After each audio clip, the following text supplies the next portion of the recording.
saya memberikan apresiasi buat Menteri Pertanian yang sudah bekerja keras, berpikir keras untuk bisa menggenjot sektor pertanian ini. Luar biasa saya kira Bang.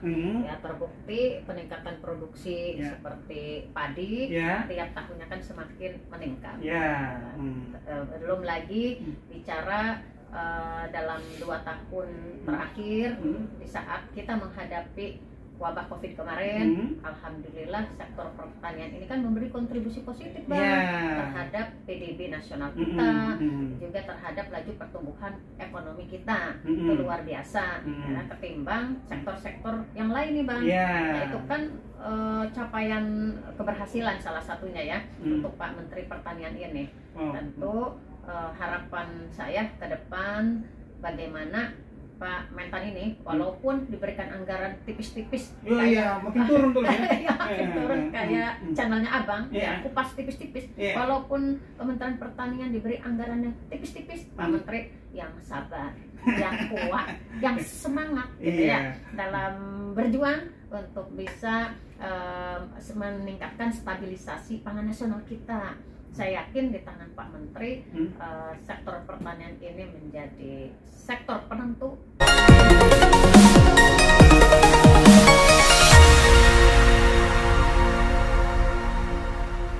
Dari ruang Komisi 4 DPR RI, bincang-bincang tipis-tipis kembali menjumpai Anda bersama saya Erman Tale Daulay di channel Tale Tries Info. Di channel ini beragam isu yang kita pilih dan narasumber yang kita hadirkan untuk membahas isu tersebut akan kita iris-iris menjadi tipis-tipis. Pada tayangan kali ini kita akan mengangkat tema soal pangan dengan topik krisis pangan global menghantui dunia.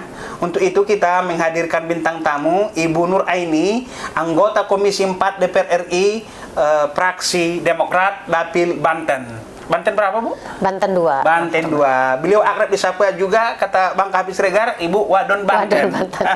Beliau sangat konsen terhadap pangan karena pangan ini adalah kebutuhan yang sangat sentral. Betul. Iya. Bu, terima kasih sudah bersedia di bincang tipis-tipis. Iya, apa kabarnya Bang? Baik. Baik. Bu, ini saya mau iris tipis-tipis dulu soal pangan. Terutama soal maraknya konversi lahan ya Bu. Ya, Ibu kan dapil Banten. Sawah-sawah di sana dulu banyak, dulu kita lihat hamparan menghijau, menguning, kini menjadi kawasan properti, perumahan. Nah, mau nggak mau kita harus mencetak sawah-sawah baru di luar Jawa. Katakan seperti food estate padi di Pulang Pisau dan Kapuas di Kalimantan Tengah. Nah, bagaimana Komisi 4 mendorong agar tercipta lahan-lahan baru seiring dengan maraknya konversi lahan di Pulau Jawa? Ya, baik. Sebelumnya terima kasih Bang Eman Daulay sudah mengundang saya pada kesempatan yang baik ini. Bincang tipis-tipis, diiris sampai ke tipis-tipis sampai ke kulit-kulit arinya. Gitu. Kalau bawang kalau di pertanian di Horti ada bawang. Jadi bincang tipis-tipis seperti mengiris bawang sampai ke kulit arinya harus dikupas habis. Jadi menarik ya Bang. Kaitan diskusi kali ini mengangkat temanya kaitan pangan, tentang konversi lahan pertanian yang memang saat ini kita ketahui di beberapa wilayah khusus Pulau Jawa saja kan sudah banyak mengalami pergeseran, perubahan, alih fungsi, jalan tol, adanya mega proyek, adanya pembangunan industrialisasi, ada juga pembangunan perumahan. Pulau Jawa inilah sebut saja misal Jawa Timur, Jawa Tengah, Jabar, termasuk Banten semuanya mengalami alih fungsi lahan. Nah, tentunya ini kan pemerintah harus menyiapkan strategi serta kebijakan, program untuk bisa mengantisipasi ataupun melakukan konversi terhadap alih fungsi lahan pertanian, di mana kita tahu kan sektor pangan ini kan sektor penentu, menjadi sektor penunjang kehidupan masyarakat kita, bangsa kita Bang, di mana bahwa kita ketahui kebutuhan dasar manusia adalah di pangan. Yang kita tahu yang banyak dikonsumsi akan pangan untuk masyarakat kita adalah jenis padi gitu ya, beras lah dalam hal ini. Masyarakat bahan makanan pokok kita adalah beras. Tentu ini yang harus dijaga. Ya, karena kalau makan roti biar sebantal, udah makan belum katanya. Iya, betul. Harus makan beras dulu, nasi dulu baru makan. Sama, Bang. Saya juga kalau sehari-hari tuh ya, padahal kalau pagi tuh udah disiapkan misalkan kopi atau dengan roti atau pisang goreng, perut belum nendang kalau belum makan nasi gitu ya. Apalagi kalau siang-siang habis rapat, walaupun dikasih ini itu snack-snack, tetap aja rasanya masuk angin aja gitu. Harus masuk nasi. Harus masuk Artinya nasi. Pertanian padi menjadi komoditas utama. Ibu, ya? Iya, harus menjadi komoditas utama dan harus menjadi prioritas, menjadi perhatian jenis ataupun komoditas yang harus ditunjang, yang harus diintervensi oleh kebijakan dan program oleh Kementerian Pertanian dalam hal ini. Nah, tentu semangat yang harus dibangun tentang bagaimana bahwa wilayah-wilayah khusus Pulau Jawa yang sudah semakin menyempit lahan pertaniannya ini untuk dibuka lahan-lahan yang harus dialihkan di wilayah-wilayah di luar Pulau Jawa. Gitu. Setuju ya, Bang? Setuju. Saya sih setuju ya. Memang dari 2020 Kementan itu sudah membuat kebijakan program kaitan dengan food estate itu, Bang. Di Kalteng ya yang Kalteng. Di samping itu juga ada di Sumatera Utara juga ada juga di Jawa Barat, di wilayah NTT, Wonosobo seperti itu. Nah, memang ada beberapa mungkin yang harus diperbaiki lah, dievaluasi, terlepas ya. Ada hal-hal yang memang perlu ditingkatkan, perlu diperbaiki, dievaluasi. Food estate ini sebetulnya bagus sebagai ketahanan pangan. Dari segi nawa itu? Iya, sudah ada lah. Padi dah. Kita fokus padi dulu, Bu, yang di Pupis sama Kapuas. Oke. Kalau jenis komoditas padi, saya kira ya pemerintah dalam hal itu Kementan sudah adalah ibaratnya langkah keberhasilan kaitan peningkatan produksi dan produktivitas jenis ini ya atau komoditas padi ini luar biasa. Apalagi ada pengembangan kawasan food estate semacam itu kemarin di Kalimantan Tengah kan, Kumbang, luar biasa produksinya, produktivitasnya itu kan sangat membantu sekali. Di samping membantu para petani kita untuk bisa bekerja ya, untuk bisa memotivasi petani-petani kita agar lebih bergairah, bersemangat, memiliki nilai optimis dalam rangka menunjang ketahanan pangan nasional kita. Sektor padi nih ya, atau komoditas padi ini tentu yang harus ditingkatkan. Kita tahu di negara kita juga kalau untuk kualitas jenis beras kita ini tidak kalah bersaing dengan jenis beras yang ada di negara luar seperti Jepang, taruhlah mungkin juga negara yang lain, Vietnam dan Thailand kan, masih kalah jauh lah dengan kita. Nah, tinggal bagaimana pemerintah kita juga ini jangan sungkan-sungkan melakukan riset-riset, melakukan penelitian, melakukan mungkin uji coba ya terhadap penelitian untuk mendapatkan varietas-varietas unggul yang baru. Jadi tidak hanya bicara padi ini jenis-jenis yang sudah ada di kita pada umumnya, kita juga harus mulai berpikir di samping untuk pemenuhan konsumsi nasional kita, mungkin kalau padi mah jangan diragukan lah ya, kita sudah berlimpah, bahkan kita akan berniat untuk melakukan ekspor beras kita ke luar negeri. Nah, ini harus ditingkatkan dari sisi kualitas, rasa, sama kemasannya gitu, Bang. Baik. Pemirsa Bincang Tipis-Tipis, Komisi 4 ini membidangi pertanian, nelayan, kehutanan, lingkungan hidup dan bulog pangan lah ya. Makanya Bu Nuraini ini atau Ibu Wadon Banten ini memberi perhatian besar pada sektor pangan. Nah, tadi Ibu bilang menyinggung agar Kementan jangan sungkan-sungkan untuk terus melakukan riset. Betul. Oke, sekarang kita masuk ke intensifikasi dulu. Oke, lahan menyempit di Banten. Tadinya 1 hektar cuma 5 ton. Gimana biar ada penelitian 1 hektar bisa jadi 8 ton? Ya, itu dia tuh. Tantangan challenge ya. Challenge. Betul.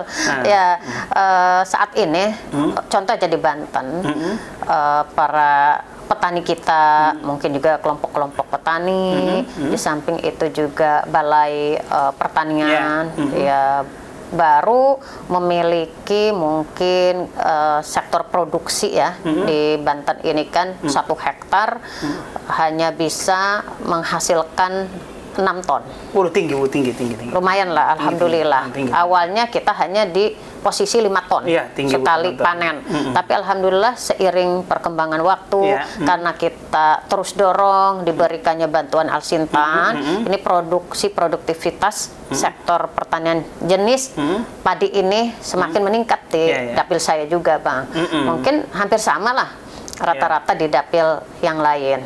Cuma sayang nih Bang ya, kita ini sebetulnya sangat konsen fokus. Pak Menteri kita juga luar biasa, pemirsa. Beliau konsen fokus ya, bagaimana meningkatkan produktivitas pangan kita. Semangat, saya apresiasi gitu ya pada Pak Mentan ini yang telah bersemangat lah, bekerja keras, berpikir keras, bagaimana di tengah-tengah kondisi COVID 2 tahun kemarin dan sekarang kita mencoba untuk pulih, bangkit agar pangan kita kuat. Nah, ternyata di Kementan ini dengan anggaran yang terus menurun ini, Bang, terus mengalami ya penurunan, tapi dengan kegigihan Pak Mentan, kerja keras beliau beserta jajaran ini mampu ya dalam rangka stabilisasi pangan ya, khususnya sektor tanaman pangan ya, jenis padi lah gitu. Nah, tentu ini juga kan menjadi motivasi kami gitu ya, Komisi 4 mendorong mendukung terhadap langkah-langkah yang dilakukan oleh Pak Mentan ini. Hanya saja memang dorongan ini kan kita tidak bisa bagaimana sektor pangan bicaranya ini menjadi tanggung jawab Kementerian Pertanian saja. Nggak bisa. Jadi parsial itu ngurus pangan nggak mungkin, Bang. Karena terlalu banyak beban yang diemban, amanah yang ditugaskan oleh Kementan untuk bisa konsen memproduksi sebanyak-banyaknya dalam rangka pemenuhan pangan nasional kita gitu ya. Nah, yang harus didorong adalah secara optimal untuk penguatan terhadap politik anggaran, Bang, yang harus diperkuat melalui mungkin rekomendasi Komisi 4 kepada pimpinan DPR untuk bisa duduk bersama dengan pemerintah. Melalui siapa? Melalui Kementerian Keuangan dan Kementerian Bappenas untuk duduk bareng agar sama-sama nih frame-nya sama, terus pola pikirnya juga sama, karena Bapak Presiden kita juga kan fokus gitu terhadap ketersediaan pangan nasional kita. Nah, kalau ini frame-nya sama, duduk nih satu meja lah ya untuk bisa bagaimana politik anggaran didorong untuk lebih memprioritaskan kepada sektor pangan. Jadi tidak bisa bicara pangan nasional ini menjadi kewenangan atau tanggung jawab mutlak Kementerian Pertanian. Nah, kalaupun mau seperti itu, ya harus didorong dari sisi anggaran. Tadi bicaranya politik anggaran. Karena kalau saya lihat sih kebijakannya luar biasa, seperti ada food estate, gitu kan. Tapi kalau anggarannya diberikan segitu-gitu aja mengalami penurunan, bahkan ya yang didapatkan kan tidak terlihat nampak, tidak terlihat nampak jelas gitu. Karena tetap aja diintervensi dengan anggaran yang jadi dibagi-bagi. Untuk food estate berapa, wilayah mana. Jadi hasilnya tidak terlihat nampak gitu, tidak terlihat jelas. Walaupun itu saya lihat mengalami luar biasa lah peningkatan produksi khususnya padi tadi. Oke, itu soal mekanisasi pertanian Alsintan Bu, karena kan juga seiring dengan generasi petani udah mulai agak mandek. Iya. Dulu Pak Sarmin yang umur 60, dari dulu Pak Sarmin itu kita lihat di sawah, udah Sarmin muda udah ya ini. Tapi dengan adanya mekanisasi, mudah-mudahan bisa merangsang generasi muda bisa main selfie, sambil main traktor, bisa kacamata hitam gitu di tengah sawah gitu. Gimana ini usul mekanisasi ini dari Kementan? Iya, kalau saya cermati kan ya, yang kita tahu juga Komisi 4 bahwa visi misi pembangunan pertanian di bawah Pak Menteri ini kan mewujudkan pembangunan pertanian yang maju, modern, berdaya saing, yang kuat, mandiri. Nah, tentu ini juga kan harus tantangan ke depan ini kaitan dengan usia para petani kita yang semakin tua, regenerasi anak-anak muda atau kaum milenial yang belum nampak terlihat ya di tiap-tiap daerah untuk bisa melanjutkan pertanian ini ya, profesi sebagai petani kan masih jarang gitu ya. Tentu bagaimana juga kita ini mendorong atau menggerakkan itu semua agar ada daya rangsang, daya dorong kepada kaum milenial untuk bekerja di sektor pertanian gitu.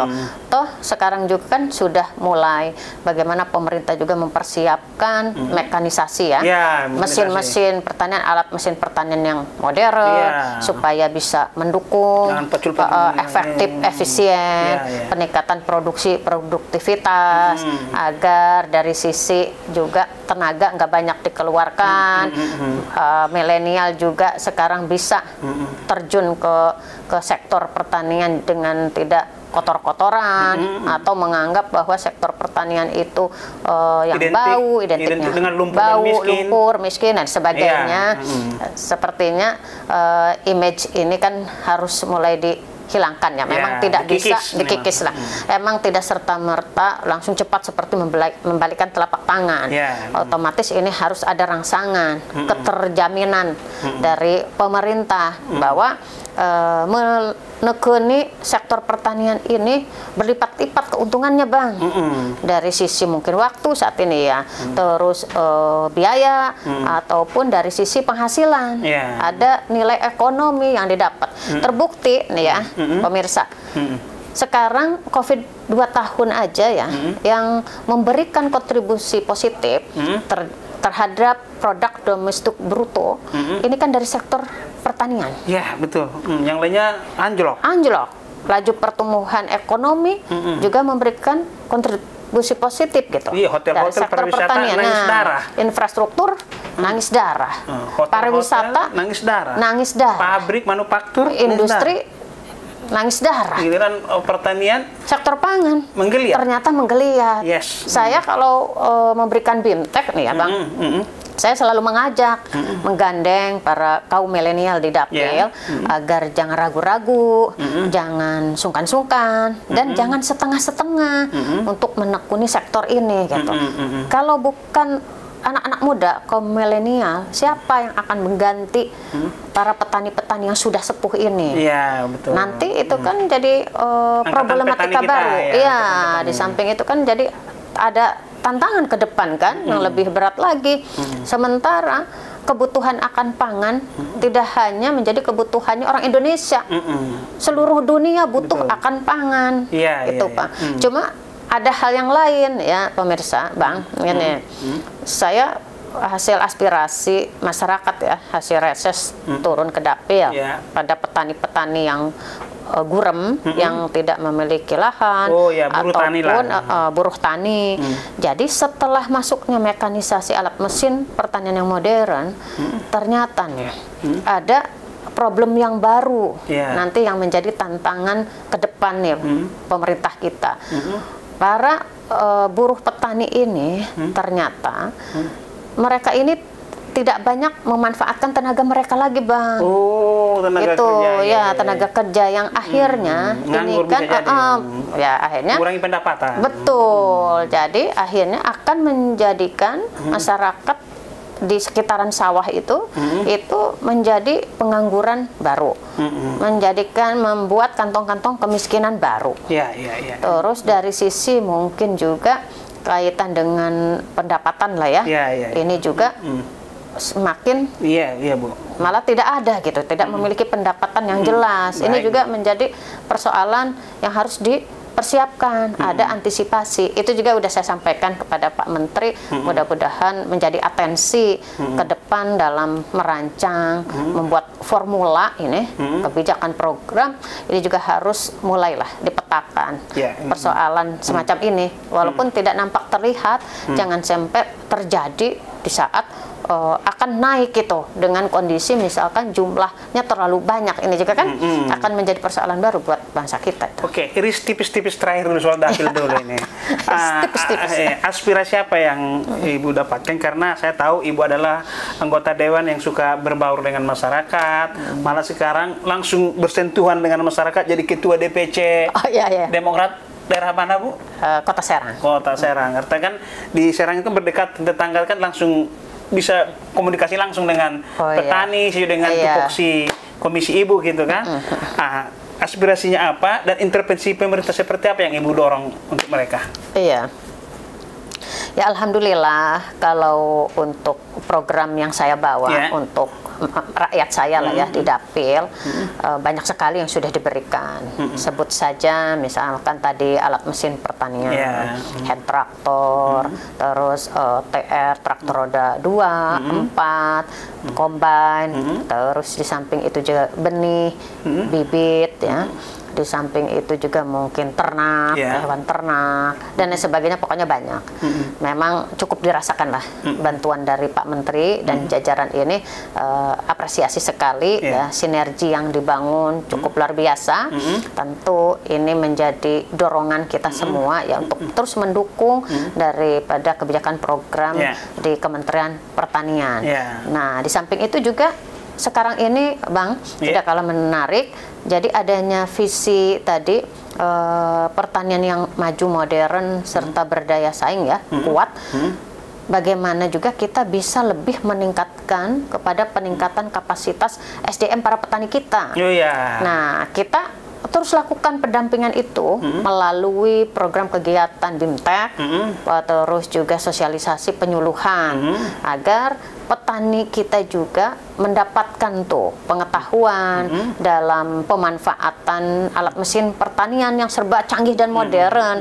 Jadi kita tidak mau di saat program turun, tapi petani kita ini tidak diimbangi dengan kemampuan peningkatan SDM cara pemakaian. Luar biasa lah.